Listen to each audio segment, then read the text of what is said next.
Hello, everyone. Welcome into another episode of the Four Quarters podcast powered by Four Quarters Media. I'm your host, Tyler Bennett, here with you once again. Episode 33 in Season 2. Season 2 is winding down. We're gearing up for our week-long spotlight feature week, if you will, where we feature every league. We have at least one guest from every conference in the U Sports and CCAA men's and women's basketball. That takes place November 30th through to December 3rd. Episode 33, we stay in the Hamilton, Ancaster area. We went on a bit of a West Coast kick, especially on our U Sports podcast on Thursdays. This time, we're sticking close to Hamilton. We had head coach Patrick Tatum from the McMaster Marauders on last Thursday's episode. And then today, episode 33, we have a pair of Redeemer Royals on the show, joined by guard Foster Brown and forward Jacobus Vanderpol, two gentlemen that have seen their careers kind of take a bit of a turn with the COVID-19 pandemic and the cancellation of the 2020-21 OCAA sanctioned season. They're looking at all avenues now to finish out their eligibility as well as their academic side of things. So it was great to have both Foster and Jacobus on the podcast, really just get to put a voice to their story. And like you'll hear over the next hour and a half or so, these guys started playing against each other in high school, got to know each other in grade 9. They had their high school battles, and Foster actually had a bit of a part in, or a big part, if you will, in recruiting Jacobus eventually to Redeemer after a brief stint with the aforementioned Marauders of McMaster. Just start to finish. A lot of fun with these two guys. A lot of stories they had to share. Some laughs along the way. We looked at kind of both of their respective careers and what led them to Redeemer, how they became a part of the Royals program, and most importantly, the Royals family. Both Foster and Jacobus had a lot to say on not only the culture of Redeemer basketball, but just the atmosphere and the community support, the fans, just everything about Redeemer basketball that makes it what it is. And like you'll hear both of them say, Redeemer wasn't really a talking point in the OCAA until about maybe 6-7 years ago. And it all starts with a guy named Rayvon Higdon and the role he played in getting Redeemer on the map. And then you look at the talent that has come through since then. All of these players on both the men's and women's side of the ball have helped turn Redeemer into a major talking point in the OCAA. The gym itself can be deceiving. If you look at it, you probably won't think anything of it. I urge everybody to go watch a home game at Redeemer. So we talk about this in the episode too. But the fan support, incredible. You would be hard-pressed to find better fans and more engaged, lively, pack the house every night regardless of who they're playing fans in not only the OCAA, but the CCAA as a whole. Just a fantastic atmosphere, a fantastic culture, and that's a testament to the players buying into the system. That's a testament to head coach Jamie Girolametto and what he's been able to do with the program in his time there. It's just a testament from top to bottom. And the theme over the entire episode was family. And you look at their hashtag on social media, Royal Family. This is a family, and from start to finish with Foster and Jacobus, you hear that theme through all their stories. and it was just a lot of fun. I think you guys will really enjoy this one.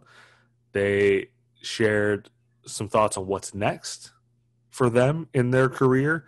We answered some lighthearted Instagram questions. We got, in my opinion, a lot more stories than I thought we would get, and including some info on their on trip to PEI.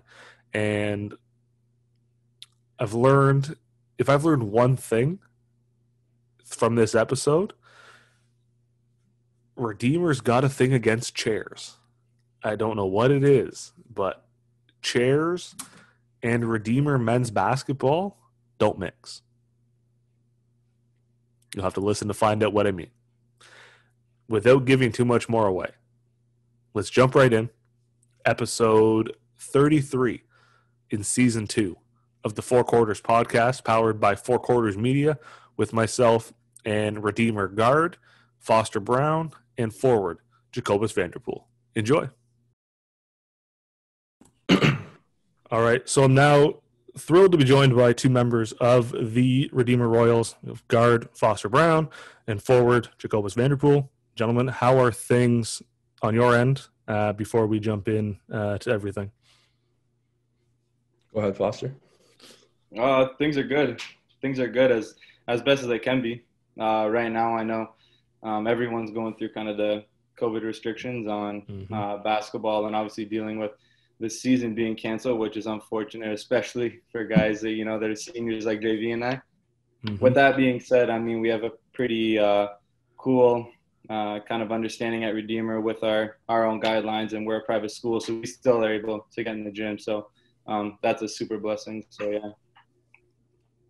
Yeah, like Foster said, I guess it's a challenge, but we are kind of lucky that we can actually get in the gym and like get shots up and stuff. But it obviously really sucks, especially for me and Foster, that our senior year unfortunately won't happen this year. But yeah, we're just trying to be optimistic, and we'll see what happens. You guys are like one of the few schools in Ontario that are actually like predominantly in person for classes too, if I'm not mistaken, right? So you guys are in a much different scenario from an academic standpoint, and then getting in the gym. I don't think there's many schools that are able to get into a gym even like after the season was canceled. So I think you guys have it pretty good compared to others. Yeah, especially just because we're like a small community too, right? So like it kind of enables us to do that. So it's kind of nice in a way, but yeah, I guess for this situation, it's a good thing. But especially given how crazy Ontario's been, and exactly, we're kind of like almost like kind of isolated in a way, right? Like we can just have our own little space, kind of like our own bubble, right? Right.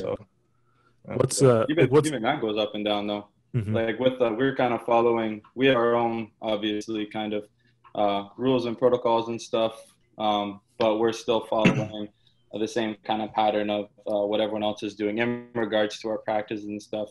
Like we're by no means full on scrimmages or anything. Right. Like we were individuals for the longest time, one-on-ones, just shooting by ourselves, not having to pass a ball by punching it to one another or kicking it. Like we were trying to be as safe as possible, right? To keep our privilege, which we were all for. We didn't care if that meant we got to shoot. So yeah, but it's tough though, because like being at practice and like not being able to like compete and stuff sometimes, like like you see guys like we're like working hard and stuff, like people like we're working hard in like the summer, like working out and whatever, and like it's just like you want to come back and be able to play, but like play for real, but it's hard. I see schools the roller coaster of the off-season grind.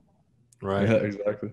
I see schools out west that are having like 5-on-5 full-on scrimmages, contact, officials, and then you come to Ontario and, like you said, it's one-on-ones. You're punching the ball as a pass. Yeah, it's crazy. It is. Yeah, it's because I know. To us. Ontario, so like the population, right? Like it's crazy. Looking obviously at Redeemer now, you guys get the new gear, and we talked about this a bit before. The door might be closed on your time at Redeemer unless you can finagle some things around, which we'll get into a little bit. What are your thoughts on the new gear and the new look before we get into kind of how your careers have unfolded so far? I mean, I like the new gear a lot, but it's kind of unfortunate our situation. But Right. yeah, I like it a lot. I think it's a cool transformation by our athletic department, and I think it's pretty awesome. And yeah, I would kind of hope that somehow we get to be a part of it. But They can send you some extra gear. That'd be nice. yeah, whatever the case may be, some advertisement or something. There's an interesting history to that though. Oh. There's a good story behind the whole gear thing because when I first got to Redeemer 4 years ago, Redeemer's gear for basketball had been the same for I don't know how many years, and they're the thick jerseys, Adidas material, the old school stuff though. Nothing, they weren't up to date. And so I got there and was like, all right, this is okay. I don't care. I just want to play.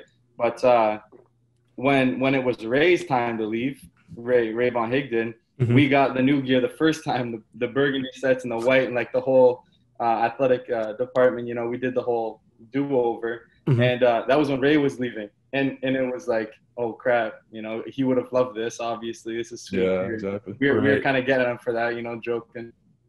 Thanks for setting it up for us type thing.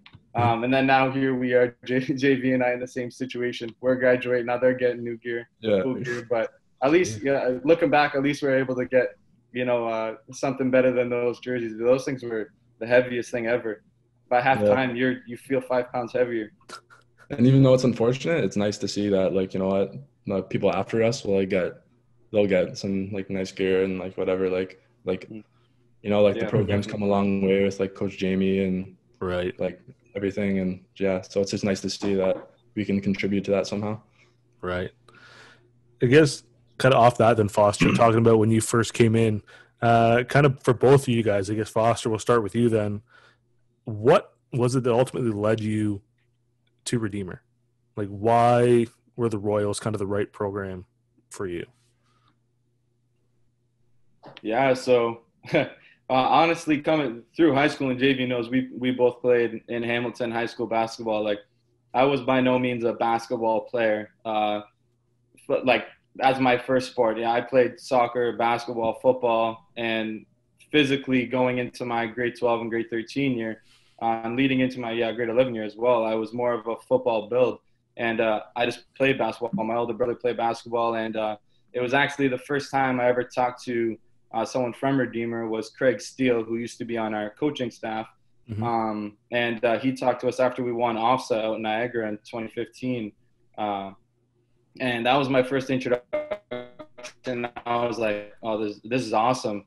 I didn't even think about playing post-secondary basketball. And this guy acknowledged me, saw me, and came and talked to me. And then my grade 12 season, I had actually broken my collarbone in football. And then 3 months later, I broke my tibia in basketball season. However, Craig Steele still came to watch us at the Silver Fox, which is the local big tournament here in Hamilton. Okay. One of the big tournaments. And he came to watch me, and I was out. I was injured, broken tibia, and he still said he would like to continue conversation and just stay in touch. And so then they came to watch me in my grade 13 year, and I was like, how is someone like if in high school you break, like there's so many guys, there's guys everywhere. What led them to want to still pursue me? So that was huge for me. I'm a loyalty guy, and that spoke volume to me. And then just throughout the summer, deciding if I was going to play football, where I was going to play basketball, Jamie was just persistent and consistent on trying to just acknowledge what I could bring to the table for basketball. And like I said, like I knew I was a basketball player and I could play, but I didn't think I was all that. But Jamie definitely made me feel like I could bring a lot more to the table. So I just the empowerment and also making me feel like part of the family already. Like that was my journey. I did the same thing. I broke my tibia too in like grade 9. That's no joke. That's no joke. Like, no, I'm dealing with it right now, but jeez. Still dealing with it. Jacobus, I guess the same question for you. What ultimately led you to Redeemer as well? Got it. Full story. Full story. My Okay. situation was, or my journey was a lot different than Foster's, I guess, because Foster came like out of high school and went to Redeemer. I actually went to McMaster before Redeemer.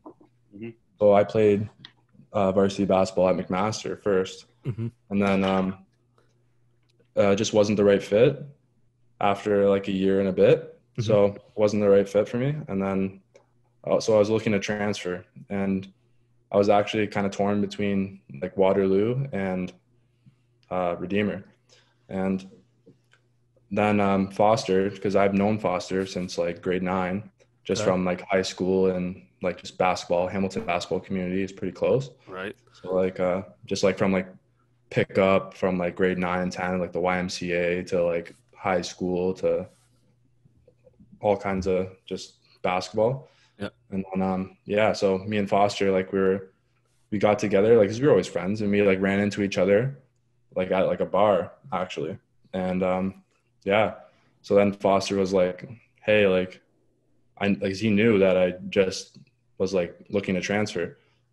And then he said, hey, why don't you like look into Redeemer, maybe, like, like, why don't you come to a practice or something? And I was like, you know what, like, yeah, like I wouldn't mind that, like we'll see.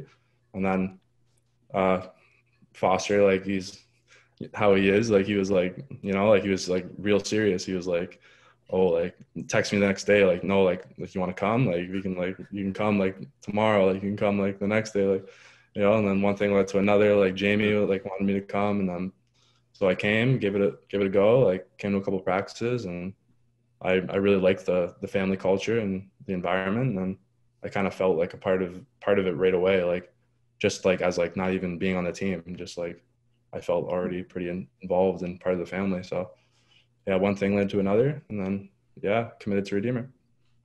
I'm going to fact check with Foster. Was there anything that he missed in the story? Did he get the full story to your satisfaction? Yeah. No, it was a good overview. Good on JV. But there's some few details I need to add there.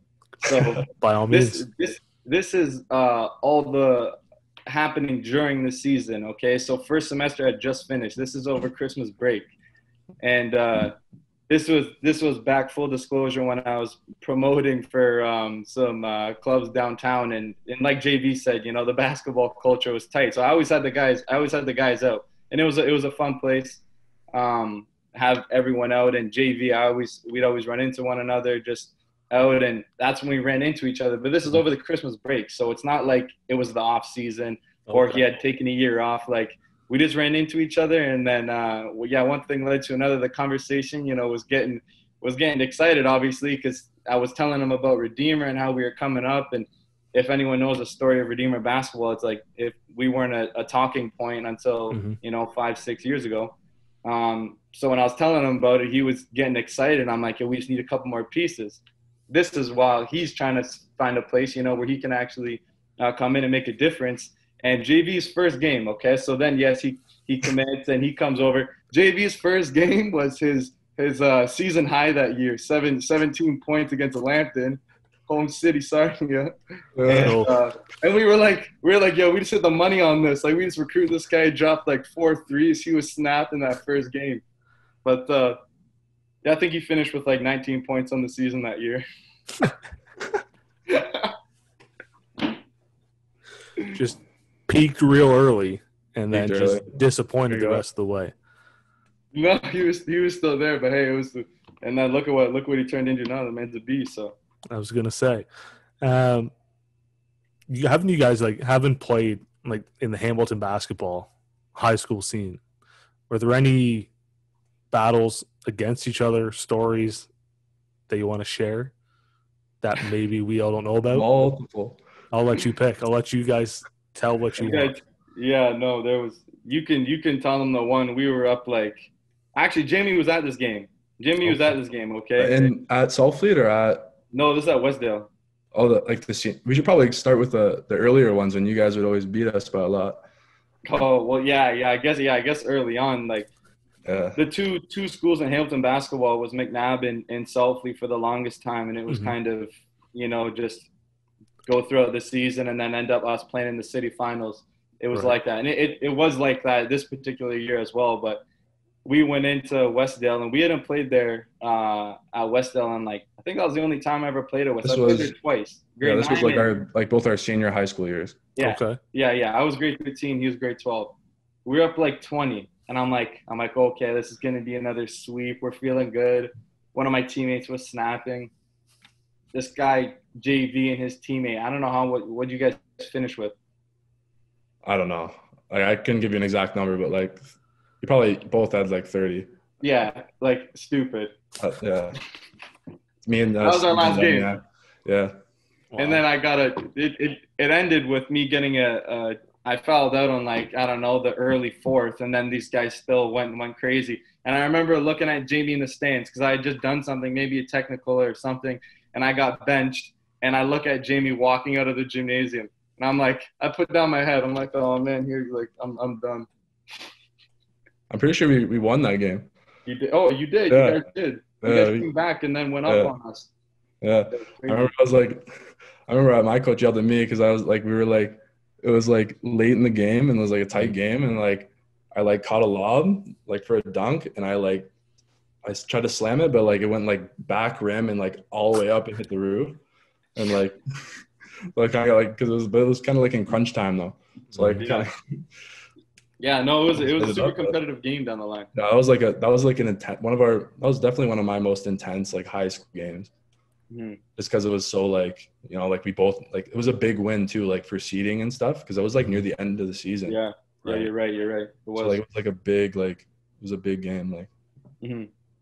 I'll have to ask Jamie what he thought when you fouled out on a tech and he left the gym, and then what was going through his mind when that happened. You can ask him that 10 times over because I don't know how many techs I conjured up in my Redeemer career, but he saw many technicals, let me tell you that. Definitely more than you can count on both hands. Yeah, unfortunately.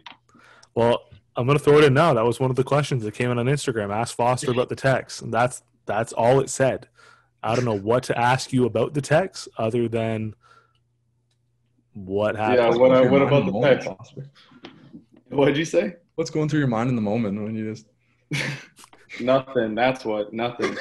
Man, coming out of high school, I was a knucklehead.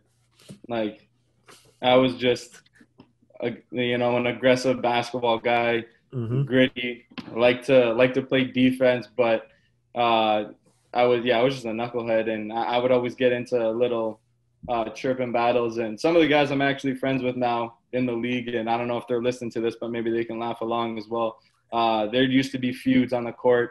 Whenever we play a couple teams, it'd always be confrontation the entire game, and then something would pop off. It'd either be my foul, their foul, one thing leads to another. It's a pushing battle, and I get a tech. And this was a storyline for probably my first 3 years at Redeemer. I'd have three techs at least by end of first semester. Okay. But I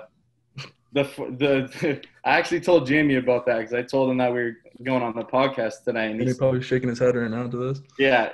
He said you need to ask him about the text because he would love to give you his perspective. But there's a couple of funny ones in particular that he knows I would like. Well, he would like me to bring up. So the one in particular was a St. Clair game, and it was tight, obviously, or else I don't know. I may have gotten a tech if it was still not a tight game, but they were winning. It was competitive, and probably third quarter, mid, they just went on a massive run, and it was exhausted.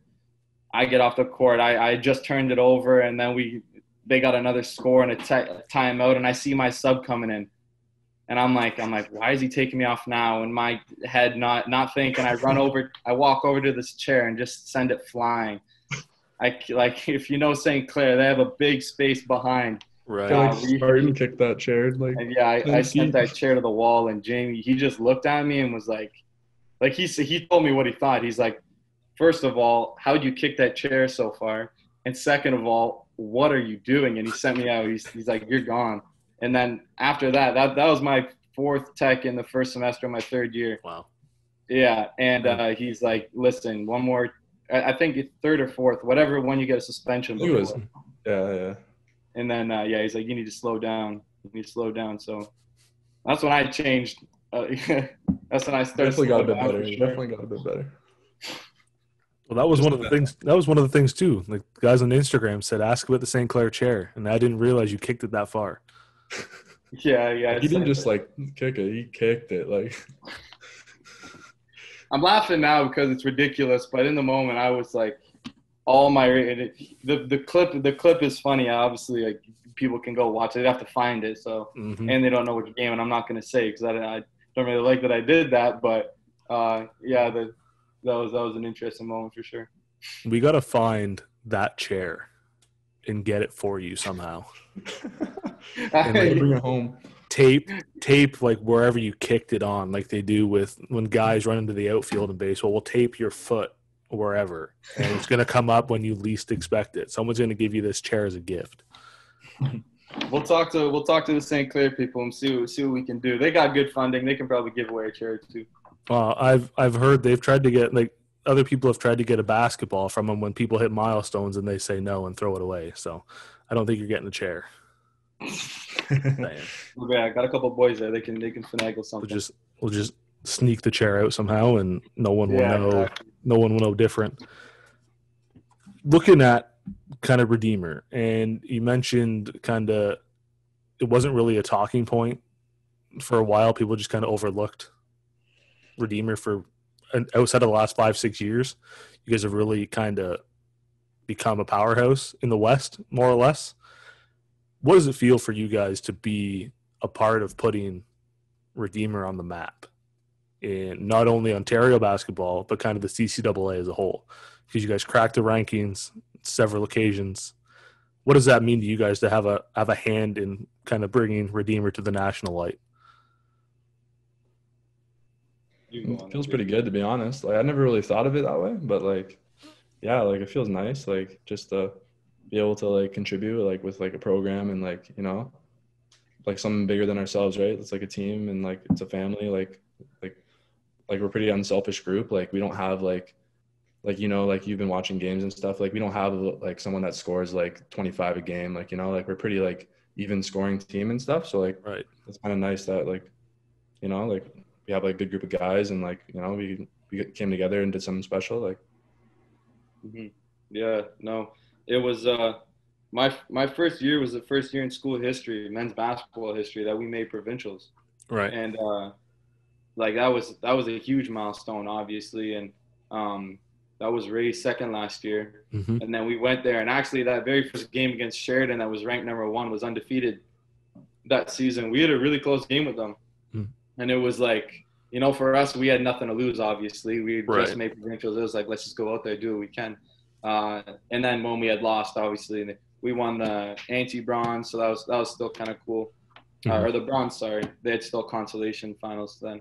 Right. And then the next year, that was the year we went 19-1, and that was the first year we were nationally ranked, and that's when JV joined, I'm pretty sure. Yep. And so like that was a huge turnaround because like we expected growth, and we added key pieces.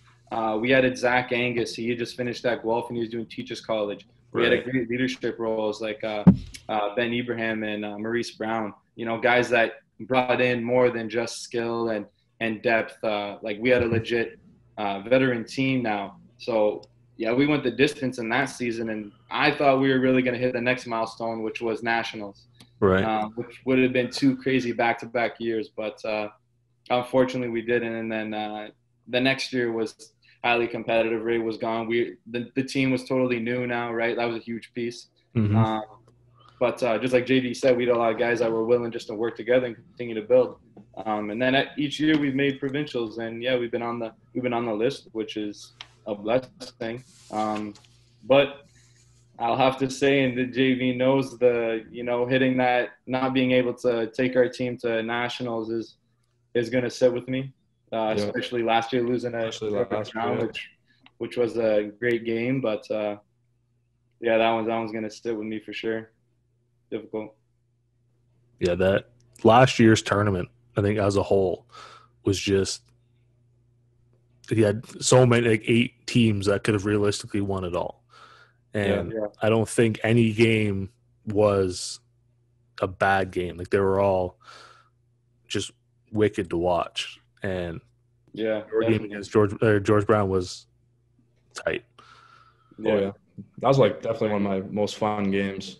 Yeah, you I went won in crazy. the like we always have battles with Sheridan, right? Like we Mm-hmm. always have good battles with Sheridan. So Sheridan's always a fun game for us. Like Mm-hmm. everyone, our whole team like loves playing Sheridan just because like both teams bring it and it's always Right. fun and competitive.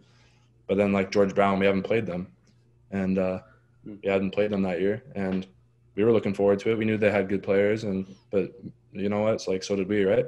Mm-hmm. So knew it was gonna be good, and it was a fun game. But yeah, unfortunately, we didn't get it done. But it was fun. I think Well, whenever you play a Sheridan or a Humber, it's always fun just because always it's Sheridan and Humber. I don't think you need to say anything more than that. And they're always near the top of the national ranking, so you always want to beat a Sheridan and a Humber, no matter who is on the other side. It's just kind of how it is, I think. Yep. And that's exactly why I want also why it sucks not getting to nationals, because now we don't got that redeemer clout just yet. You got to earn that, which they earned it, Yeah. you know, and yeah, they historically they've earned it. Mm-hmm. But yeah, you know, they look forward to playing us too, especially at our house. Home games turned around completely. Yeah. Like I know any team they love playing at our house, not because, you know, we have a sick facility by any means. It's the fans are great. They're just lively, excited, and now it's a battle. They don't come all the way out to Ancaster, Ontario to sweep someone, which, you know, used to be probably the story. Right. And which I love. You know, that feels good when they're coming to your house and they know it's going to be a battle. Mm-hmm. That's game changing, because going to Sheridan, going to Humber, those are always battles, of course. But it feels kind of nice to be on that side of the conversation now. Right.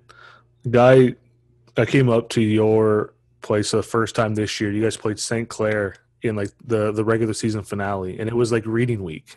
And I fully expected like students to go home, like it to be kind of like half full, whatever. That place was packed. Yeah. Good. Packed. Yeah, Like I sat on the floor, packed. We definitely have the best fans like in Canada, I think. Like to be honest, like our gym is crazy to play. Like when you put on the Redeemer jersey and like you're on that court, like the student body, like unbelievable. There's nothing like it. And like I played for McMaster. There's nothing like it. Yeah, there's really nothing like it.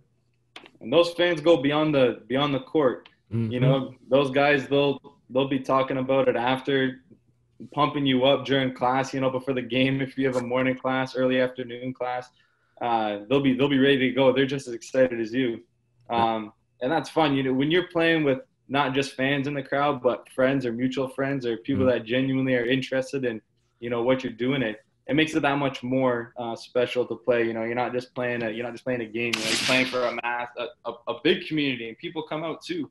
It wasn't just students. Like, I don't know, especially when you're there, they're probably sitting in front of the crowd, sitting in front of the stands, piled in the little cubbies beside the gym, beside the weight room and the entrance. Like, it goes crazy in there. Yeah, they like packed the corners. Like people were like, shoulder to shoulder. Like obviously now that wouldn't fly with COVID, but like they were packed, and they were on St. Clair, respectfully, obviously from the start. Like they were into it. Like parents are into it, families, like everybody is into it, and that was probably one of the most fun experiences I've had. Just kind of sitting, like I'd watch them, and then I'd be like, I got to watch a game, like. Pay attention. Like the game was good. Fortunately, you guys came up on the wrong side of it, but like that was just all in all, that was just fun from start to finish. There's no other way to explain it other than fun. Yep. And it's loud. Oh yeah. I didn't realize how loud it was until the live streams don't do it justice. The live streams don't do any justice. No. You can't hear anything on the court. Like, no. Everyone uses hand signals, obviously, in basketball if you're trying to run a quick play, but like they're necessary. Like if someone's just saying the play, like it doesn't matter. My ears are legit, especially if it's in crunch time, you know, last minute, like your ears are legit buzzing because you're in the centerpiece with all the screaming echoing off the walls. And it's like, it's good, but you like that pressure too, where everyone wants, like if you're an athlete and you're playing in an atmosphere where you feel the crowd, you feel the buzz, like that's the best in the world, right? Yeah. And for if anybody doesn't know, the way your gym's set up, like all the fans sit on one side and they project everything at you guys. Yeah, the fans aren't far away. And it's like a cement wall behind you. Like, it's not going anywhere. It's coming right back at you from the back. And yeah, I was gonna say, I don't know how you guys even talk on the bench, let alone on the court. Like I couldn't even hear myself think. And like, heaven forbid you guys trying to actually run plays and win a game. Like, it's crazy. Talking about this, Teachers College is sounding a lot more appealing. I might have to hold it down for one more year. Yeah, for real. I mean, if Matt Leinart can go back to USC when he played to take ballroom dancing for a 5th year, I'm sure we can find a way to get you back at Redeemer for a year to take some kind of like basket weaving or whatever there is that they offer. I'd be like the Van Wilder of Redeemer, though. I don't know if I could do that. I'll have to change your name maybe or something just to kind of make you not my hair. There you go. I don't think you could. I don't know if I could ever see you doing that though. No, I can't. That's where all my strength is. Shout out Samson. I don't know if anyone peeped that, but looking kind of going off then obviously that fan support. The team as a whole kind of has that real like family atmosphere, like even after the game too. Like you guys are always sticking around talking to parents, friends, whatever, and each other after the game. A lot of the questions that came in on Instagram were like, how did you guys accomplish such a family atmosphere within the team with so many players on the roster? I'll let you guys decide who wants to go first with that. But well, I'd be interested as JV actually what it felt like. Then I can add to it, but what it felt like from MAC atmosphere and then experiencing the Redeemer, because I that was all I knew. Right. Yeah. Honestly, like just coming in, like to me, like it felt a lot like, you know, like guys like Mo Brown, you know, like I feel like just like guys just like kind of went out of their way to make it friendly and fun and but like competitive. Like I don't know, it was just really different. Like and just like.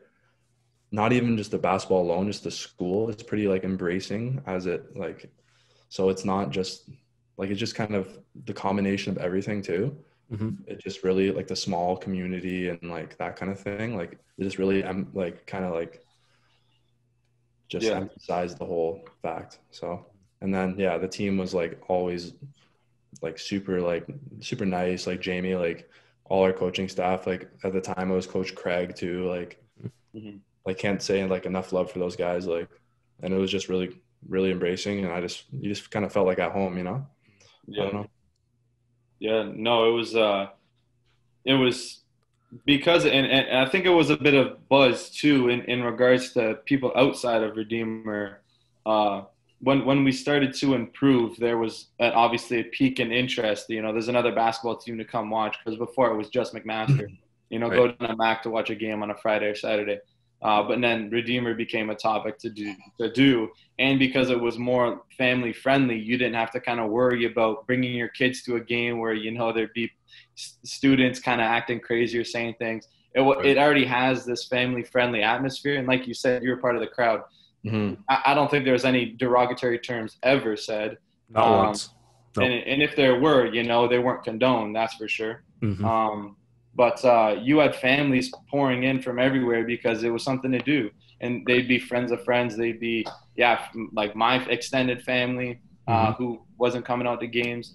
And then they'd love to stick around because, like, and that was just like you said, I think that was the coolest part. Like, it wasn't come and leave after the game. Like, it was so personal. Like, they came for, you know, for you, for JV, for Foster, for whoever. And that was what you walked out of there, loss or win, and they dapping you up, talking about the game or just being in the space. And that's huge. That's huge. Like I can't emphasize that enough.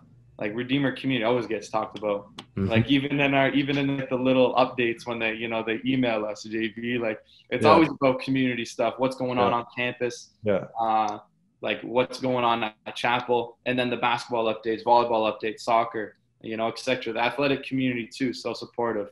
because it's so small. Like, and that's by kind of a result of a small school, you're already going to build relationships closer with a lot more people, just because you're in the same class with the same 15 kids for every single class. Like, so they want to come support you.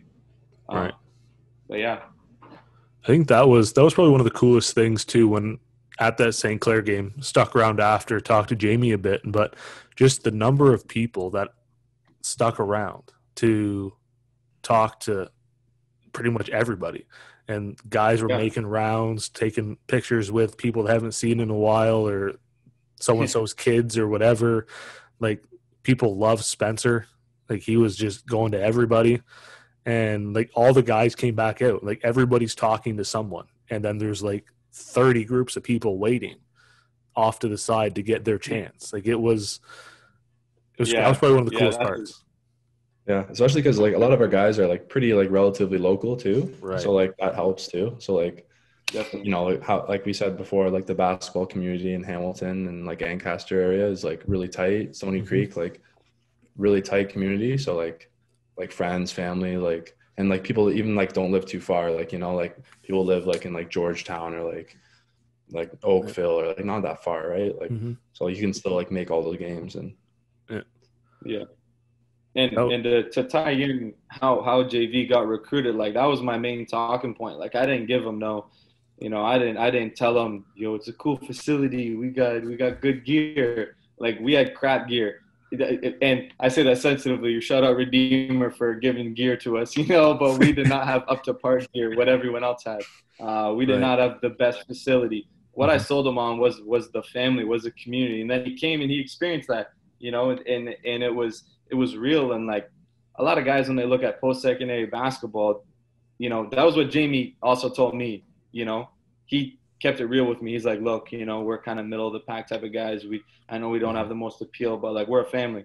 I was like, okay. And I got there, and boom, like, it was real. And anyone who's thinking about post-secondary basketball, like, I think they need to take that into consideration, because guys are transferring at way too high of rates. Oh my goodness.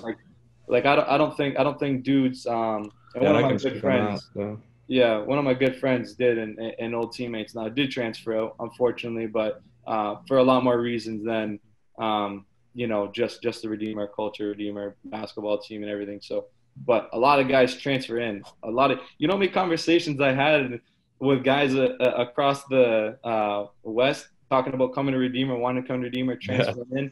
Like, there's a lot of people that want to come to Redeemer. Yeah. And that's just because, who we are as a team, who we are as people. And go back to my text. Yeah, like, I wasn't a nice person before. I made enemies. I didn't make friends.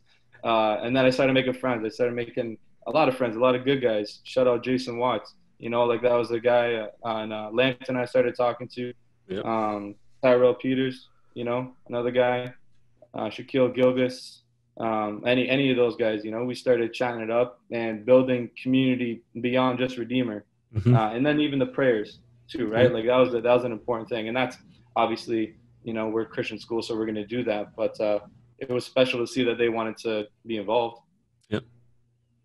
Yeah, I think not this past year, the year before, when you guys played at Lambton, the first time saw the prayer circle. I mean, that's cool, because knowing you guys are a Christian school and seeing them want to take part in that and kind of. Yeah, that was Jason. Jason always was down to, like he was always about that, like, he always wanted to, like, get together, and he loved that. And I'm pretty sure he was, like, pretty, like, religious, like, also, like, he, like, so, like, it was just nice for, like, to see, because I don't think we've ever seen something like that, like, someone else like, bring it up to us, because usually it's us that want to do it, right? And I don't think it's happened before other than him. So that's shout out to him for that. That was pretty awesome. That was a great experience. Like I work at Lambton, so, like, that guy was in my office every day, like 3 times a day, late for class, but he's in my office. I don't think I ever heard him swear once either. But you're right, he's religious, and he always talked about playing you guys because of that prayer circle at the end. Like, he was one of the things he looked forward to, win, lose, or otherwise. He knows it's much bigger than basketball. And it is, exactly. At the end of the day, like you guys said, it's that family, growing that family outside of Redeemer and kind of taking that everywhere you go across Ontario. Yeah, I think that's a privilege with how tight Ontario, both East and West teams are, right? We're right Hmm. around the corner from one another. Right. And obviously it's like Mohawk and us, and in Toronto it'd be Seneca, Humber, Sheridan. Hmm. So obviously there's some distance, but a lot closer than a lot of these teams, and we're not flying to each other. Right. We can be in that community, and I think that's something that we need to acknowledge. Like just like JV said, the Hamilton basketball community is super tight because there's a Hmm. mutual respect. I hope that whatever culture we built at Redeemer, that extends way beyond just Redeemer, and I think we did touch a lot of teams. Hmm. Yeah. Uh, One that kind of stems from what you guys, JV, I think you mentioned a bit before, and Foster as well, about the lack of like having someone who's selfish on the team. Like you guys are well balanced from top to bottom. Kind of anybody can step up on any given night. It's really no one's selfish on the floor. Someone asked on Instagram, how do you think the team got to that point where no one is really selfish on the floor? Well, I shoot natural shooting percentage at like 90% from three. So, I couldn't just carry the team on my shoulders. So, I had to pass it off a little bit. But I'm gonna let JV speak. Honestly, I feel like we just have like a great group, and like I know like Jamie's definitely not like a one player kind of coach, and just like through him kind of teaching us that, and he's always big on like ball movement and getting up and down fast, and Mm-hmm. I feel like it's different every night, right? Like, some Right. nights like Foster has the hot hand, right? And Foster's had his high point games. I've had mine. Like people have had theirs, and Yep. I feel like he's good at Jamie and our team are good at identifying that. And like Doyle and Div and Coach Tom and Coach Zach, everyone's good at identifying like who's got the hot hand. You know what? Maybe we need to run an offense to get this guy more looks. Mm-hmm. And I feel Yeah, like we don't force looks. Like it kind of comes like we have a really like movement based offense, and like Right. we kind of just go with like everyone. We trust everyone that's on the floor. Mm-hmm. Everyone can make a shot, right? So everyone we put on the floor can make a shot. So That's fair. yeah, no, that's yeah, like I can't give more credit to our coaching staff. Like I don't know what other, and I've never inquired of what other colleges are doing, their scouting reports, reports, their coaching tactics, but the hours that Jamie and the rest of the guys put in to make scouting Mm-hmm. reports, let alone know the other team, Right. like we don't go into games being like, hey man, you had a good game last game, let's keep giving you the ball. Like it's always about matchups. It's Mm-hmm. always about what they're offering on defense, what we can offer on offense. And just like JB said, unselfish guys. Like if anyone knows when Rayvon played, and I'm gonna keep giving him credit because credit due to him. He brought the program up to where it is, Mm-hmm. and left it off to guys like myself, Spencer, Nick Green. He was one of the best scorers I've ever played with. Like I've always had the privilege of playing defense on the best guys possible. Like Mm-hmm. Ray would give me buckets, but Ray never gave me buckets in a situation where it was a one-on-one breakdown, Lou Williams type of play. He'd literally come down the court, shoot a good shot, shoot a pull-up, go to the rim, off Mm-hmm. a screen, and that was that. Like when he had the green light for sure. But even then, Jamie emphasized good shots. So when you see a guy all Canadian that could go for 30 every night, like Right. JB said earlier, we don't have guys that score that. He could have if he Right. wanted to, and he did. But if you watch any of that game tape, it's all in flow. It's all if he's feeling it, but Mm-hmm. he's watching his shots. Like, and then who are we? Like, I don't got a Rayvon touch. Like, so I'm not gonna go out of my ego and try and go for 30. Like I'm gonna Right. play in the system, and it worked for us. Just like JV said, you gotta go to JV's game against Sheridan at their house last year. That boy, he went crazy with 17 points in the fourth quarter. That was Mm-hmm. just off of flow, off of seeing who we needed to go to and the time, and it worked for us. And as a team, we love that. Like none of us were trying to get ours. Right. Like that was ours. JV's is ours. So yeah, we always exactly. emphasize Yeah. that. Team There was mentality. no, yeah, there Yeah. was no guy that came in and thought it was his ball. There's a funny story about one guy that was trying to try out for us, and he tried saying that, and training camp, and I kind of shut that down quick. But we can get to the next question. If you want to go, you can. If you want to move on, we'll move on. I don't want to get your lawyers involved. So that's no, my lawyers are good. I inform them. No, a lot of guys. Like I said, a lot of guys were coming in. A lot of interest. A lot of guys and good players. Like these weren't just random guys. A lot of guys would come in and just one training camp. A couple stop-in guys trying to check out Redeemer. And I think after we lost the scrimmage or something. This guy was like, "Yo, just give me the ball." I was like, "Yo, it's not gonna go like that, man. Like, not at all." And that was as far as that conversation went. He kind of understood. Yeah. That was technical Foster. That was hothead Foster. So he probably delivered a lot differently, but you always gotta play for that name on the front. If you're playing for the name on the back, you're playing for the wrong reasons. Definitely. I want to get off that then, JV, because somebody asked too. So talk to JV about the Sheridan game. So I think it was at their barn. He ended up with 29-13. Beat them by 4. What was going through your mind in that fourth quarter when you were just feeling it?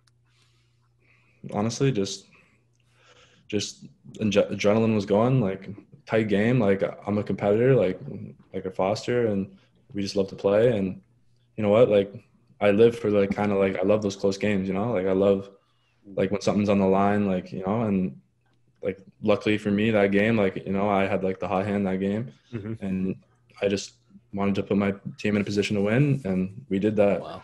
So that's really all it was. And credit to coach, because coach was like calling my number a bit, and because he recognized and our coaching staff recognized and our players like Nick and Foster, like they recognized that, like I had the hot hand that game. So, and we got it done, and I got to deliver for my team, and I'm proud to say that I got to get it done for my family. Even I can hype him up. That was a humble approach. I was gonna say, like, even in games where you go for 17 in the fourth, finish with 29-13, you have the opportunity to hype yourself up. You resort back to the team mentality.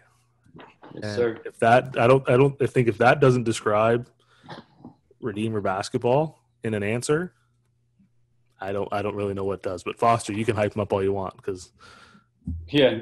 Oh no, that answer, man. I ask any guy that got a career high, man. I'm sure they would have given you the same answer. Oh, 100%. And that's true, and that's the ingrained culture. But that was amazing. It was automatic though. Again, like his moves, drop step, hook, drop step, hard to the rim, turnaround jumper. Everything was smooth. Everything was automatic, and that's what Jamie preaches. Like it's not like you have a hot hand, go crazy, and get busy in your bag. Like that's the thing. Like whenever someone got going on our team, like it wasn't because Jamie would always tell me like me, Foster, like we could like come up, like dance a couple times, like probably score a lot of points in a game, but like is it really gonna work? Like are we really gonna win ball games? Like so you kind of have to be efficient with it too. Like like you gotta like sure, like being able to do all those moves or whatever is nice, but like you got to be quick and efficient, right? Like right. Watching us play, we look like such like the classic small town school. Swing the ball, drive to the rim. Yeah. Well, I could have used another descriptor, but hey, you can say what you want on this. I just got to mark it as explicit if you want to throw any.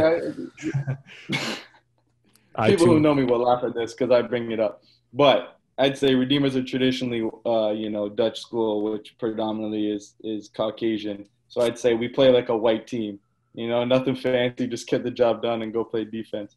But, that's all you got to do. We had a bit of flavor. So as long as you get the job done, who cares what it looks like at the end of the day? Yeah, that was just to make a couple of my friends that'll listen to this laugh. And I mean, if you watch Redeemer basketball, I don't think it's not hidden by any means. It's pretty obvious, not gonna lie. Yeah, exactly. One more, JV, for you then, kind of on this past year and kind of your approach coming into the year. You improved in all your major stat categories from the year before. What was your kind of focus coming into the year to kind of improve the way you did? Well, honestly, I just it kind of clicked for me, and you know what, like, I'm not gonna have basketball forever. Like, it just kind of like, Right. I don't know, something just went on in my head, and like I was just, you know what, like people always get in my ear because like it's kind of like I know what I can do, I know what I'm capable of, and like I'm just kind of like, you know what, like you gotta just be like that, just the consistency, like all the time. And then, you know what, I just kind of like clicked with me, and it's like, you know what, like who knows how many years you got left, like even if like you play pro or whatever, like it's gonna end one day, right? So I'm just like, you know what, like I gotta, like, I don't want to look back and be able to say like, you know what, I wish I did this, I wish I played differently in this game, I wish I did that different, this different. So I was like, you know what, like I just gotta play like every game, like just like I might not get another game. Right. And you know what, that mindset really just kind of helped me a lot. And then now you look at us with COVID, and here we Right? are Kinda, with no exactly. basketball. Mm-hmm. Which Yeah, so yeah, I can say that last year I left it all on the floor. So kind of Foster then for you, kind of last year picked up yet another Defensive Player of the Year award. One question came in off Instagram: who were some of the more challenging players you've had to face on defense over the years? Yeah, that's a great question. Like I said earlier, I said I've had the privilege of playing the best offensive players in my division, across divisions. But it started off playing Ray every day. Like that was always my thing, defense. That's what got me PT in high school. That's what got me to Redeemer. And then guarding Ray, like it was, that was the first guy. That was the hardest guy I've ever had to guard, just because of his smoothness. But I can name a few for sure because these guys made me better. Uh, we'll go Shaquille Gilgis, and I hope I'm saying that last name right. If not, I apologize, but he knows what's up. He was always a good guy to play against. Good shooter, fast, strong. Like he always gave me a challenge. But there's all the Sheridan guards. You can't count those guys out. They're all quite similar in their athleticism and their approach to scoring. Jayla Morgan, I always love matching up against him. It was a different kind of build. I was usually guarding smaller guards, so being able to guard, like a 6'4", 6'3", shooting guard, power forward type guy, it was always a good matchup. And I just like playing the different styles. Everyone scores differently. Everyone has a different go-to. And I would drill home film. I would watch how guys set up their moves. I would watch their kind of last minute moves, their go-to step back, side step, pump fake. There's a lot of. I wish I could name off more guys, and honestly, I'm drawing a blank. But anyone who knows that I've matched up against them, I matched up with them for a reason, and I respect that matchup. I've never ever gone into a matchup where I don't respect the guy, even if I switch off on someone. I'm still treating them like they're the best scorer in the world, and that's my job. That's my job on defense. That's all of our job on defense. Yeah. But these guys can go for it. And you know what's different? And like JV and I talked about, Redeemer's not like that. We're kind of in the flow of things, so you kind of guard more of team defense. But a lot of teams in the West I found were more individual, a lot more freedom. So they could go for 30. They could go for more than that. The St. Clair guard, I'm drawing a blank. Gomez, like that guy could go crazy. Yep. So every time I go in there, I know he can do that. I don't want him to drop 30 on my head or my team's head in general. So I got to go in there with the expectation. I went in there with the expectation like he thought he was going to do that. And if he did, good for him. If he didn't, then I did my job. And just know I was trying. That's the thing about these good scorers is they can and they do. They get to their spots. You got to make that shot the hardest shot they could possibly shoot. People think that it comes down to being the most extraordinary defender ever. It's more about making them shoot the most difficult shot ever, which again goes back to the scouting report. And again, shout out to Jamie. Jamie would he'd know their best shots from primary shot all the way down to their third most likely shot, what hand they have the ball in the most. Mm-hmm. So, a lot of my defense comes from him, just knowledge all the way down, right? Yep. And then on the offensive end, you have your 90% shooting clip, and you are just a dual threat on both ends, and you're ready to go. Oh, I know. They don't know about that, right? I had to humble myself again. Like I said, bounds of opposites. So it's creative. It's creative player stats at this point. Man, let me tell you, the off season I was grinding shooting, because I was like, I probably shot like 53s, 63s in my entire career. Mm-hmm. Like some people shoot that every season. I was like, dude, I need to shoot this rock, and everyone knew I knew I had to shoot. I knew I had to shoot. Gotta add something else to the bag once in a while. Never hurts. Yeah, exactly. Now I can tell my future kids that I was gonna shoot 90% of my last season, but then it got canceled. But it's all COVID's fault. You would have shot it, and then that was it. Kind of what's next? I think for you guys, we talked about it a bit before we came on. Chances are, the Redeemer chapter is closed. Moving on to something new. JV, I guess we'll start with you. What's the end goal after school's done, basketball, whatever? What's next for you? What's next for me is probably I'm trying to pursue a career in policing. Mm-hmm. That's my after basketball plan. Okay. So after basketball plan, wherever, I'm not sure. I haven't closed the door on basketball yet. Right. But, my after basketball plan will always be my after basketball plan. So I want to get into policing in Hamilton. Right. Okay. And that is my after basketball plan. Is there any dream of playing professional basketball somewhere to see how that goes? I would like to play professional, but I'm not sure as of right now what that would look like or what that would be. But I definitely haven't closed the door on that. But my after basketball plan is policing. Sounds pretty solid.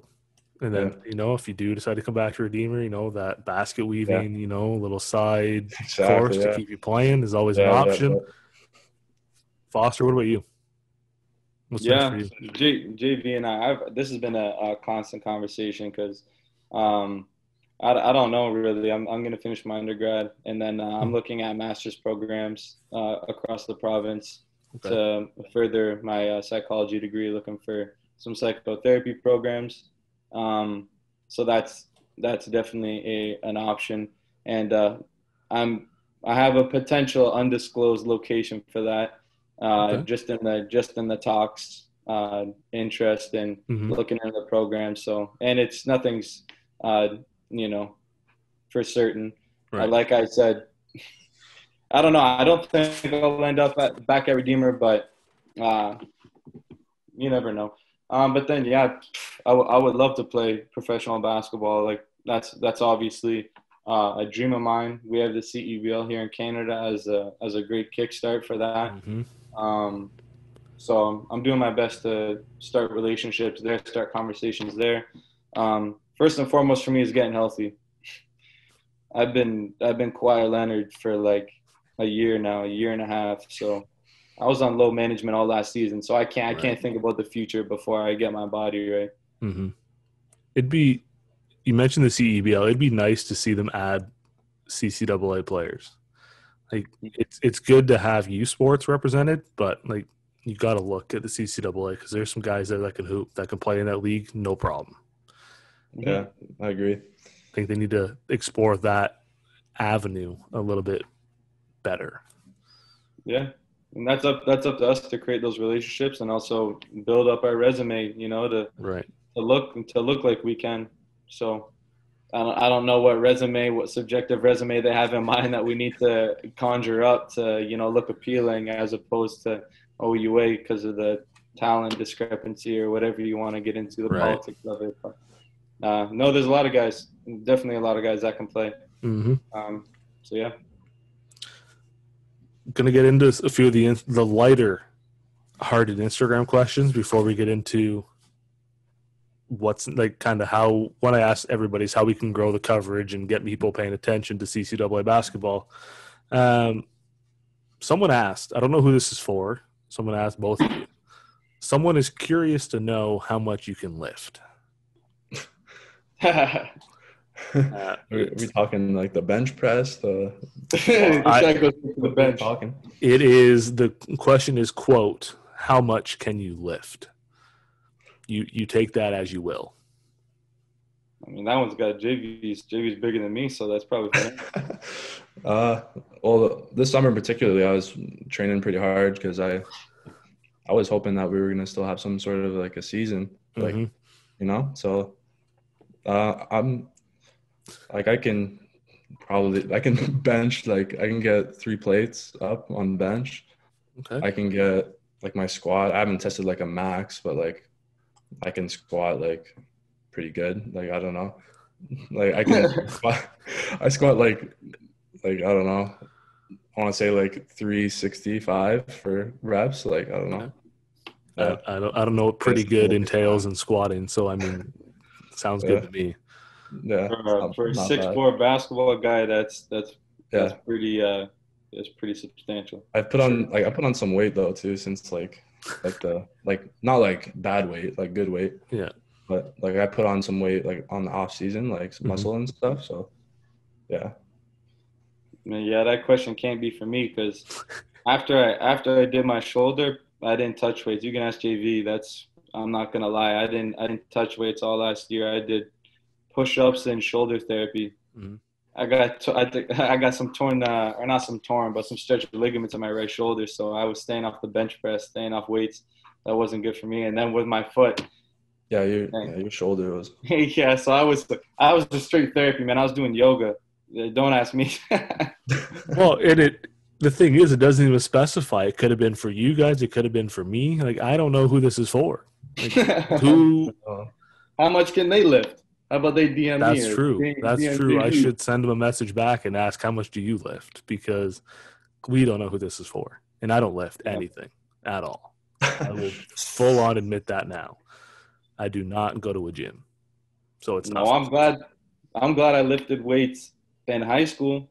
Up until now, I gave myself a good base. Like I was playing at, like what JV said, I was playing at like 200. And I think that was what, added to my problems. I was playing probably a bit bulkier and heavier than I should have at 6 foot. A little bit.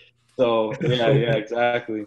And again, good weight. But, yeah, I chose not to lift weights because I was like, I'm going to pack on more weight and then it's going to be game over.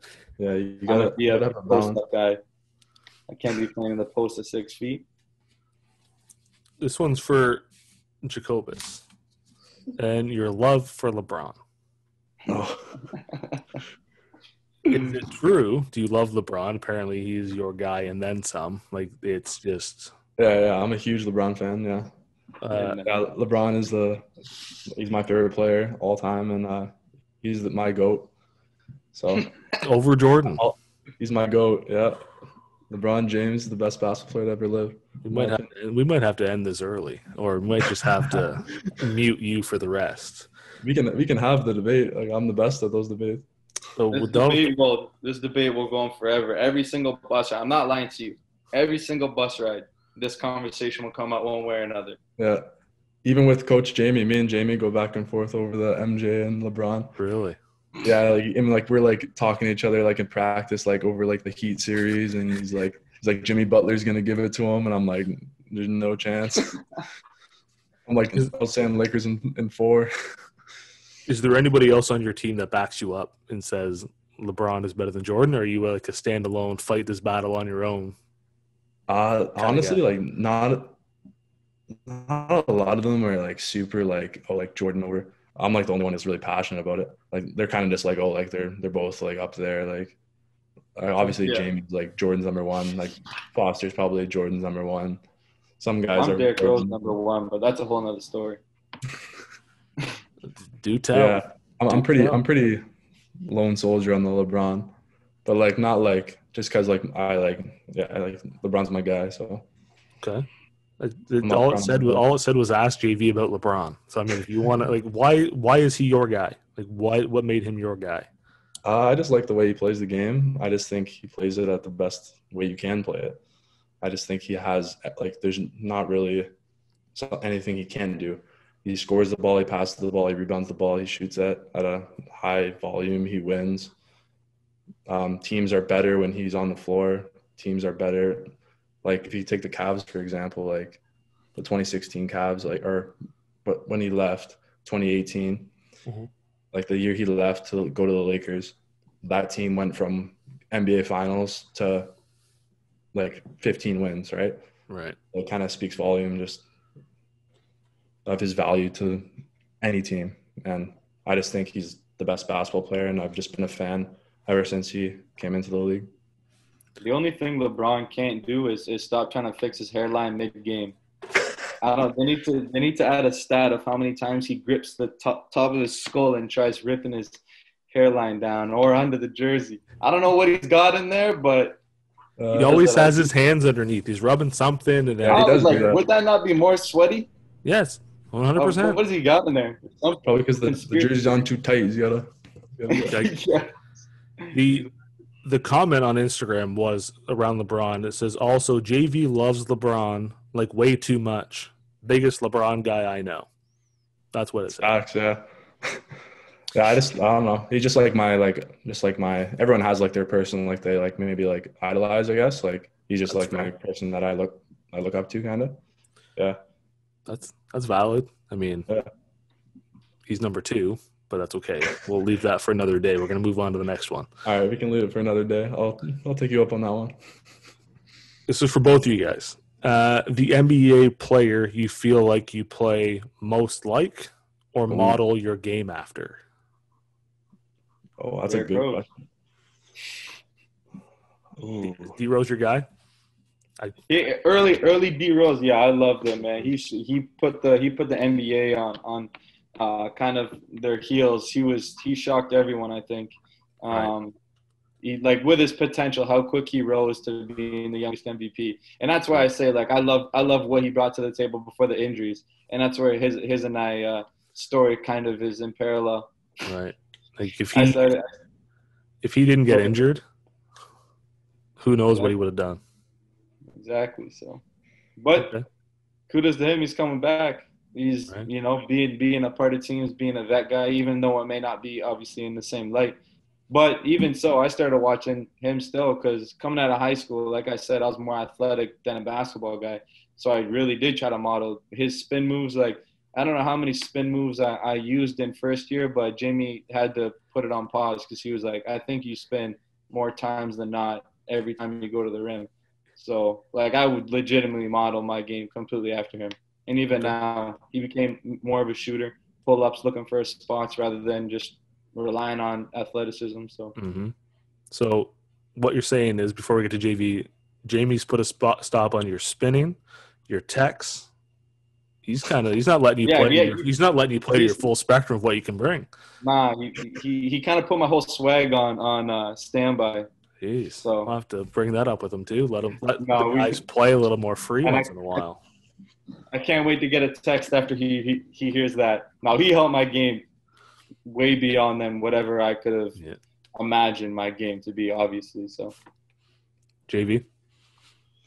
I'd probably say, like, I would like to say, just because, like, I feel like I'm a pretty good mid-post player. Like, so I feel like Carmelo Anthony in that regard. I feel like I'd like to, like, say that. But, I'd like to say that if I can. Yeah, I don't know. You can say whoever you want. It's directed. I'd probably like to say that. Yeah, I'll say Melo. That's my dog. That's my number 2 favorite all time. Okay. He shoots when he shoots his mid range. He whispers Melo. Exactly. Yeah, just because like I like the mid range shots. Like I feel like I have a good mid range. I like the like kind of isolations in the post. Like I feel like that's my strong point. Like I feel like I'm a good post player. Like mid post, low. Like I feel like I can score. So yeah.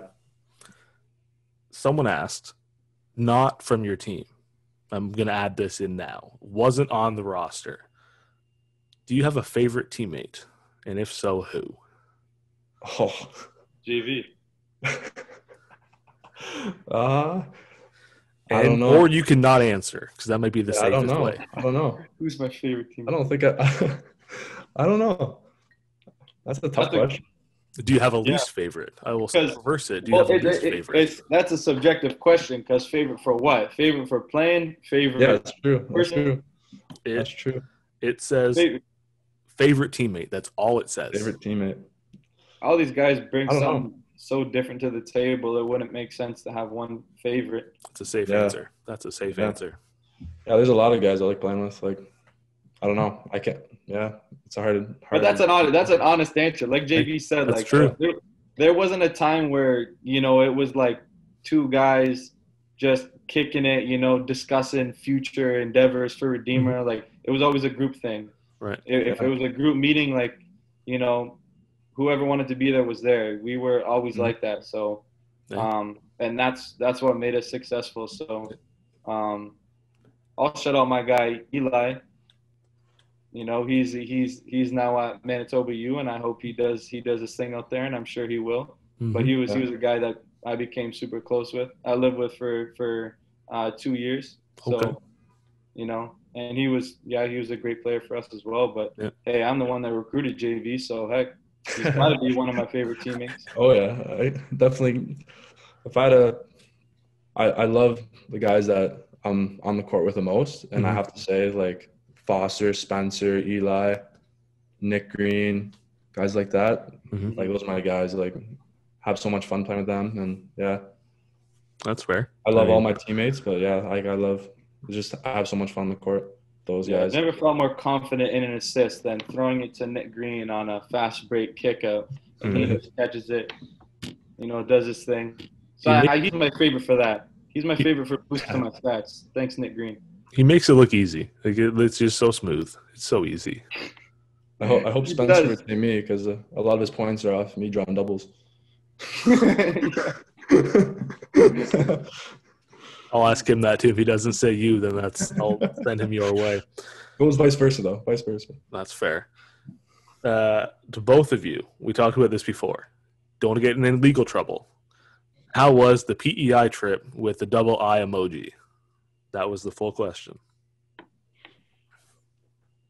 This guy, he just looks at. Just a fun trip with teammates and coaches. Like, it was just a fun trip all around. I think, like, basketball, like, you know, we had a kind of a new group, and we were trying to figure out, like, what we were kind of gonna do for, like, the year, but at the same time, like, we were just kind of, like, enjoying ourselves and our company. So, like, it was just, like, best of both worlds almost. That's fair. No, that was the first time, again, and maybe someone will respond, but I'm pretty sure that was the first time Redeemer men's basketball team ever flew on a plane. Like, we had never been on a plane together. So that was huge. Like, that was big for Jamie, obviously. He's like, this is cool. I get to take a team. And we were still in Canada, but whatever. Like, it was so fun. What I missed on Jamie, kind of how was he able to earn so much respect from each player? And I think you guys have already touched on it a little bit, kind of letting he kind of like promotes that like family atmosphere and kind of gets everybody to buy in. But how does he are he able to earn so much respect from everybody on the roster, top to bottom? I feel like the main part too, just because like we were winning ball games, you know.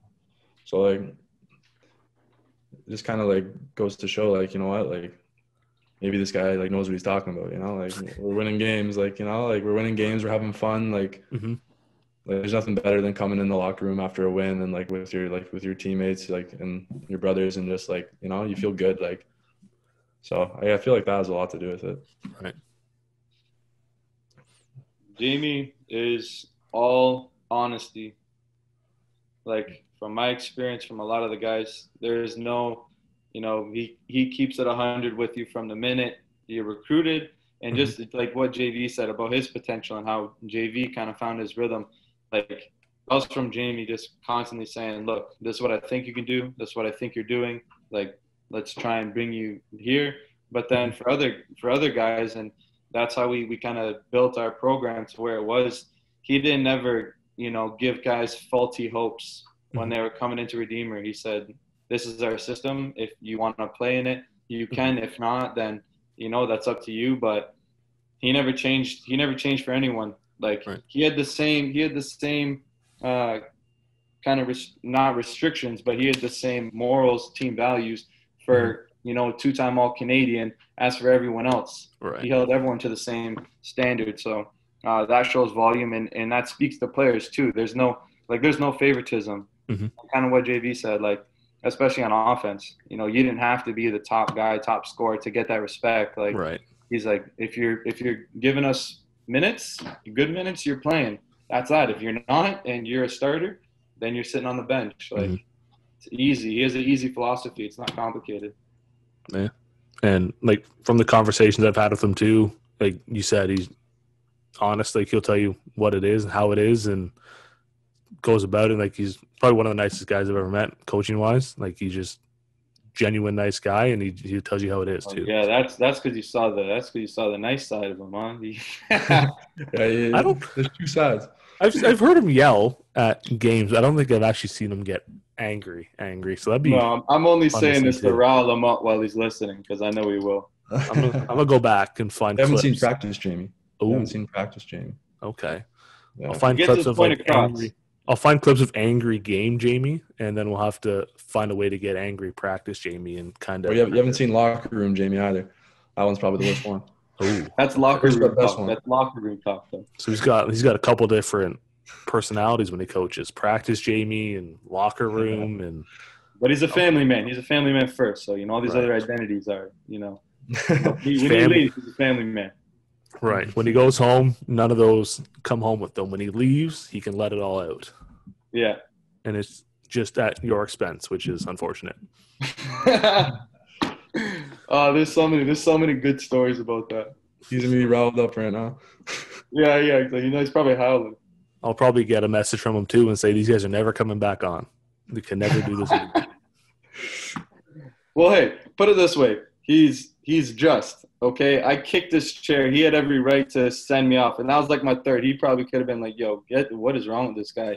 Send him away. You're off the team. Yep. But he let me come back, and he said one more and I'm done. So, as much as he may be stern other times, he's just. Yeah, that's fair.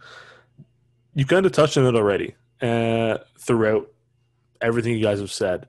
But what would you say to someone who may be considering Redeemer to kind of maybe set them over the edge and kind of guide them towards choosing Redeemer? Like what kind of sets Redeemer apart from other programs? And you guys have already touched on it a bit, but it's one that came in as well. JV can go because there's two sides to that answer.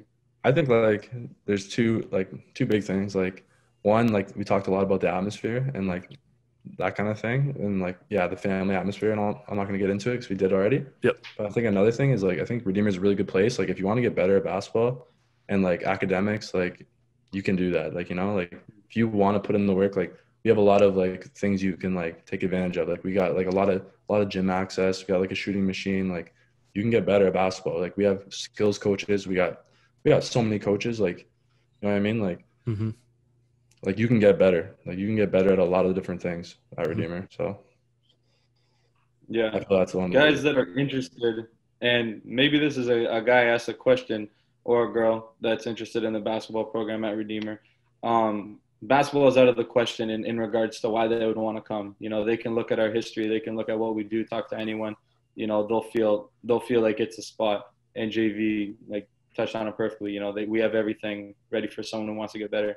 But they have to understand the academic side of things with the Christian influence education, which is a big thing that can be a deterrence for some guys, but is okay. Like, that's completely voluntary. But there's been a lot of guys from a lot of different religions too that have come through and accepted that that's part of the education. And, that's been okay. I'm a Christian, and that obviously spoke to me from the personal side, but there's other guys that wouldn't identify, as being religious or Christian, maybe spiritual, but that is a side you have to consider. Obviously, it's ingrained into the academics, ingrained into the community, and that's what makes it so family oriented. There is this communal collective idea. Mm-hmm.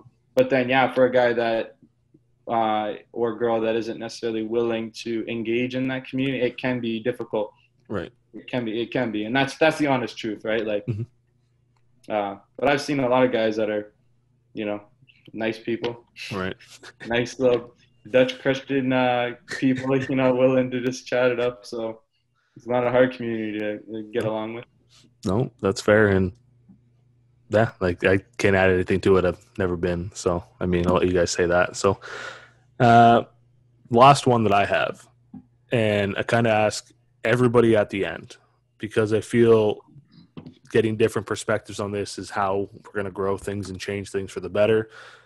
How do we get more people paying attention to basketball in Canada, whether it's CCAA, youth sports, men's or women's, from a player's perspective?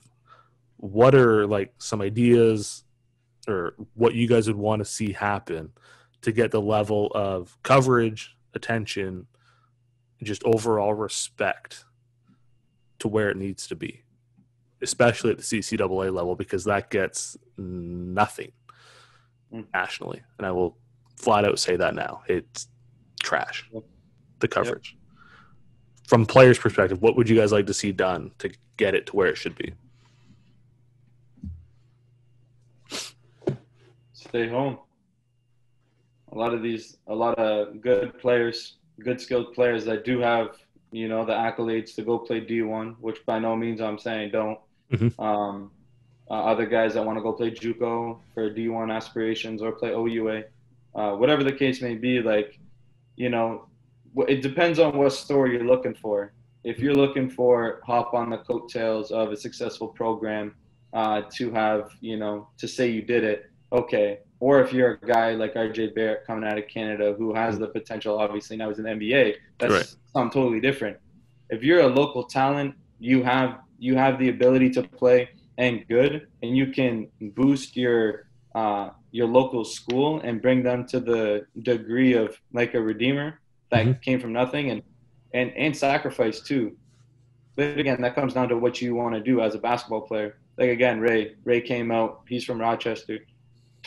Like he came all the way over to a small Christian school in Ancaster, and now and look at what came from that, right? And how many more names are recognized from Redeemer, and the program in general. And like that was one guy's sacrifice. He put aside his own pride and ego and was like, okay, I'm gonna really get it out the mud because realistically, they were like, they're bottom of the pack, and he brought the program up. So there's a lot of guys that can do that. A lot of local guys that can do that.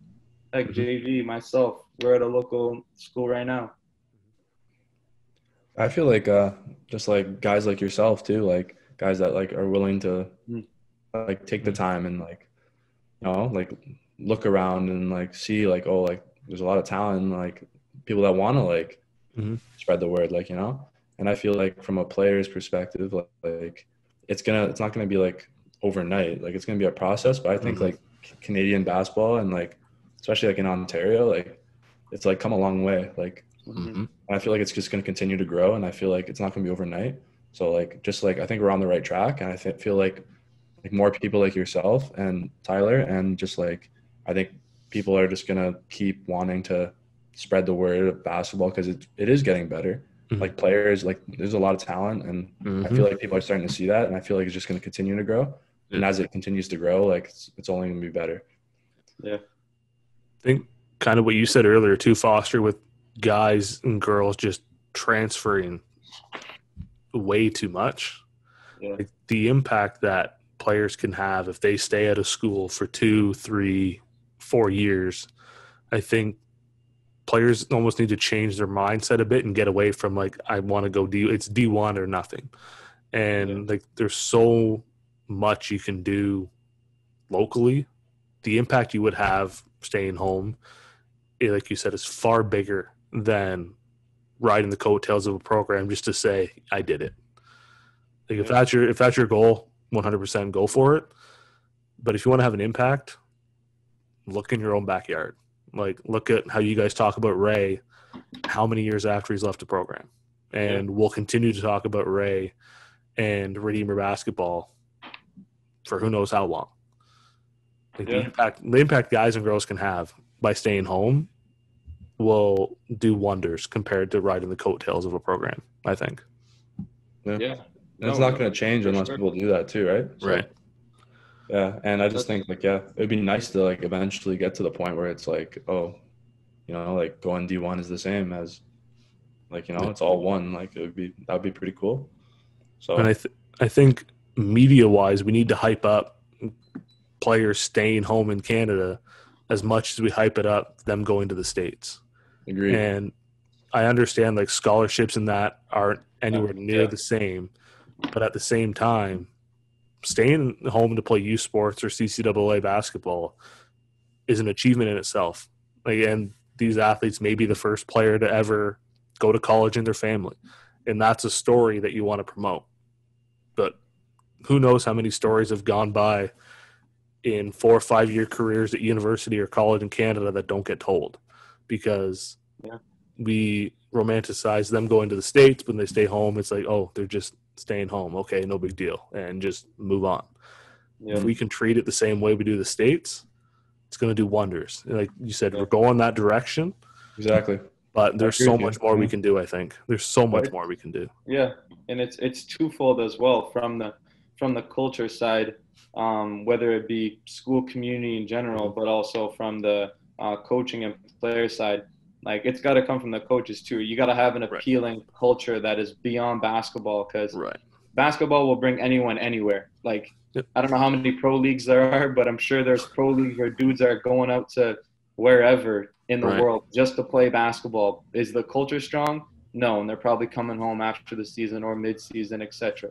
So culture speaks volume, and, like, that's why when we talk about Redeemer culture, like, that was built, and now it's sustaining, which is amazing. And now it's, you know, appealing.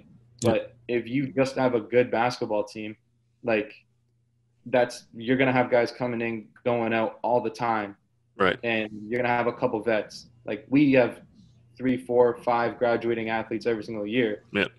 Depending on if they all graduate in their 4th or do a 5th. But, you know, that speaks again volume to the culture that we have made, and that shows the responsibility of coaching staff. You know, like, willing to grit it out and stick with the program, and guys sticking with the program. And like what you said, JV, like, for real, thank you, Tyler, for reaching out and you know, having talks and building that rapport with guys in the league, because there's no reason why. There's two sides of it. It could be money, or it could be the experience. Like, I'll never trade away my experience at Redeemer for potentially getting a scholarship elsewhere. I could have gone to another school to play OUA after a couple of successful years at Redeemer, you know, but I didn't want to trade that in. No. And I think up here too, like, we in Canada, like, it's student athlete first. Like, there's such an emphasis put on the student part of it, as opposed, and, like, that comes first, and then athlete comes second. I think a lot of kids out of high school focus on the athlete part first, and they know in the States, if I go down there, I'm going to play basketball, and academics is going to come second. And I think that's something we can use to our advantage too, because you need a plan after basketball. Because, like JV, you said, basketball is not going to be here forever. You need to have your plan after basketball. A lot of these guys that go down to the States may not have a plan after basketball. And heaven forbid you have an injury. What do you do then? You didn't go to class. You've been passed along because you can play a sport. Now you're back to square one, and you have nothing left. So. Exactly. Anything we missed do you guys want to add? Any shout outs you want to give? Anything you want to add in? I'll kind of leave the last word to each of you guys to throw in something we may have missed, or other stories you want to tell that won't get you in any legal trouble. By all means. You know what? That's a good conversation to continue. Your last point. I remember when I first started seeing you on the sidelines, you know, making tweets and stuff, and making preseason kind of expectations for certain teams, and reaching out for articles.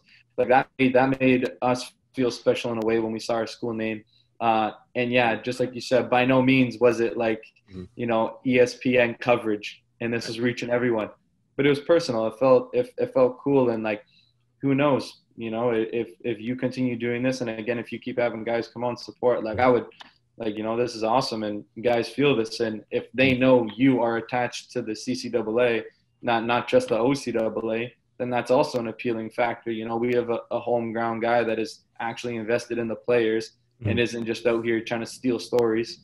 You know, you're not Stephen A. going crazy off of Zion Williamson or something.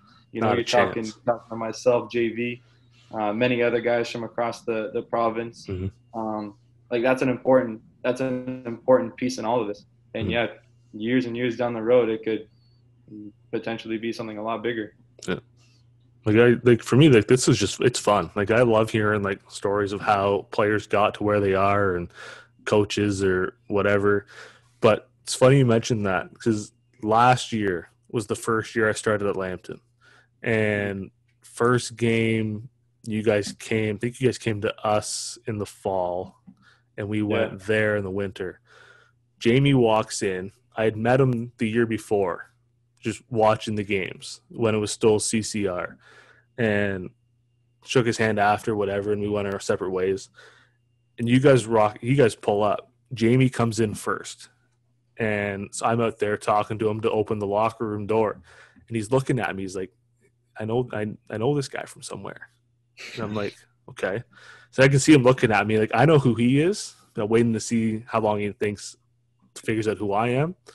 Sure. And then we're walking to the change room and he keeps looking at me like, just like can't put it together. And he's like, do you have a brother? I was like, no. He's like, you look like the guy who runs CCR. And I was like, oh, that's because it is me. Yeah. He just stops. He's like, oh. He's like, the guys were talking about, are you going to be here? And I was like, why would they talk about me being at a game? And then to hear that, I'm like, Spencer. Maybe. And then Spencer looked at me after the game and just laughed. And I was like, what the hell? Oh, my God. But I was like, because he probably thought he was getting a post-game interview. He could have. Had everything on me at all times, but he didn't. I didn't ask either. So, I mean, I was technically still working at the time. So, I mean, it is what it is. But I just wanted to see how long Jamie would go until he actually asked who I was. So, that was fun. That's funny. But that's funny. Anything else, JV, you want to add in before we wrap it up and let you guys go? No, I just want to shout out my family, my friends, and my girlfriend and everybody, and it's awesome. Thanks. Sweet. Well, thanks for doing this, guys. No, I just said the support. Noel and Jack, Liam, Mike, Shannon. Let's go. Now my people are going to be like, oh, why don't you shout out? Okay. Shout out your people then before we go. We'll end it last. Your people. List is long. That list is long, and if I forget anyone, they're gonna be upset. So, okay. No, my people know who they are, and that reaches beyond my actual family and girlfriend as well. All the guys throughout the OCAA. Shout out them. I'm so glad I was able to play against so many great players. Like that was a thing. I think I'm looking back, and guys like again Tyrell Peters, Jason Watts, Shaquille. All those guys, we had a lot of battles, and I didn't become actual friends with those guys. I talked to them until like second year, third year. So, and guys at Humber Sheridan, like they made my career at Redeemer a lot more exciting. Let me tell you that. So yeah, shout out to them. And any chairs in the future, watch out from Foster. We will have to kind of set them far away so they can't go flying. No more chairs. But gentlemen, I want to thank you guys for doing this. This was a ton of fun. And anytime you want to jump on again, there's always a spot here for you whenever we figure out what's next, basketball or otherwise. Sweet. Awesome. Thank you so much, Tyler.